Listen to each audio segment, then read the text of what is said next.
எல்லாருக்கும் வணக்கம். எல்லாரும் எப்படி இருக்கிறீங்க? இன்னைக்கு சப்பாத்திய வச்சு முட்டைக்கொத்து வீட்லயே எப்படி பண்ணலான்றது பார்க்கலாம். பரோட்டால நம்ம கடையில வந்து முட்டைக்கொத்து வாங்கி சாப்பிட்டுருப்போம். இல்ல சில்லி பரோட்டா வாங்கி சாப்பிடுவோங்க. அதுல ரொம்பவே ஆயில் இருக்கிறதுனால அவ்வளவா ஹெல்த்துக்கு நல்லது இல்லங்க. கம்மியான எண்ணெயில செஞ்ச சப்பாத்தி, வீட்லயே செஞ்ச சப்பாத்தில எப்படி பண்ணலான்றது பார்க்கலாம் முட்டைக்கொத்து. ரவுண்டா வந்து சப்பாத்திய உருட்டிட்டு இந்த மாரி சிசர்ல லாங்கா நூடுல்ஸ் மாரி கட் பண்ணி வச்சுக்கோங்க சப்பாத்திய. இப்போ அத ஓரமா வச்சுட்டு நல்லா டீப் பேன்ல 3 டேபிள் ஸ்பூன் கடலெண்ணெய ஊத்திட்டு, 1 டீஸ்பூன் சோம்பு, 1 கிராம்பு, 1/2 இன்ச்சு பட்டை, ஏலக்காவ சேர்த்து பொரிய விட்டுட்டு 3 பொடியா நறுக்குன வெங்காயம், 3 பச்சை மிளகா பொடியா நறுக்குனது, 1 கொத்து கருவேப்பிலை பொடியா நறுக்குனது சேர்த்துட்டு, கண்ணாடி பதம் வர வரைக்கும் வெங்காயம் வர வரைக்கும் வதக்கி எடுத்துட்ட உடனே 2 டேபிள் ஸ்பூன் இஞ்சி பூண்டு பேஸ்ட் சேர்த்துக்கலாம். இப்போ இது நல்லாவே பச்சை வாசனை போணுங்க. 4, 5 நிமிஷம் ஆகும்.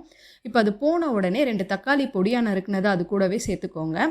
தக்காளி வந்து குழையறதுக்காக நான் கொஞ்சமாக கல்லுப்பு சேர்த்து மூடி போட்டு வேக வைக்க போகிறேன். இந்த ரெசிபிக்கு வந்து கல்லுப்பு சேர்த்து பாருங்கள், இன்னும் டேஸ்ட்டு நல்லாவே இருக்கும்.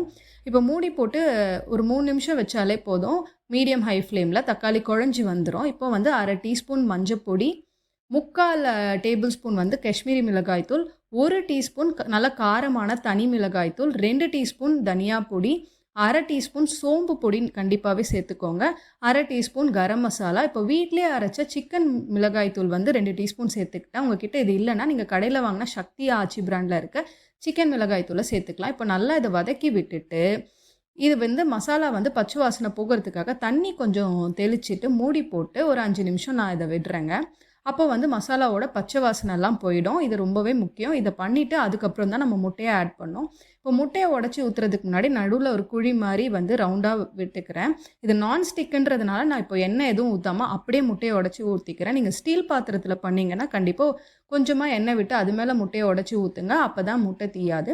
இப்போ முட்டை தேய்ச்சி உடச்சி ஊற்றின உடனே நிறைய வந்து பெப்பரை க்ரஷ் பண்ணி விட்டுக்கிறேன். கொஞ்சமாக சால்ட் போட்டுக்கிறேன். உப்பு, முட்டைக்கு தேவையான உப்பு மூடி போட்டு ஒரு 2-3 நிமிஷம் வச்சிங்கன்னா அடிப்பகுதியில் இருக்கிற முட்டை நல்லா வெந்து வந்த உடனே நீங்கள் வந்து நல்லா மிக்ஸ் பண்ணி எடுத்துகிட்டு கொத்தமல்லியை தூவிட்டு இன்னும் ஒரு 3 நிமிஷம் வச்சிங்க அப்படின்னா முட்டை நல்லா வந்து வெந்துடும்.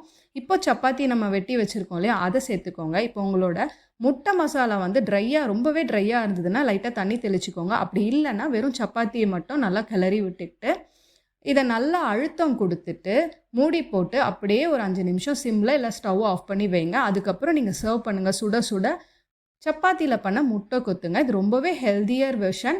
அதே மாதிரி டேஸ்ட்டுமே ரொம்ப நல்லாயிருக்கும். ஒன்ஸ் நீங்கள் அதை சாப்பிட்டீங்கன்னா கடையில் முட்டை கொத்து பரோட்டா வாங்க மாட்டீங்க. நீங்களும் அதை வீட்டில் ட்ரை பண்ணி பார்த்துட்டு எப்படி இருக்குன்னு சொல்லுங்கள். நாளைக்கு இன்னொரு ரெசிபியோடு வரேன். பாய்.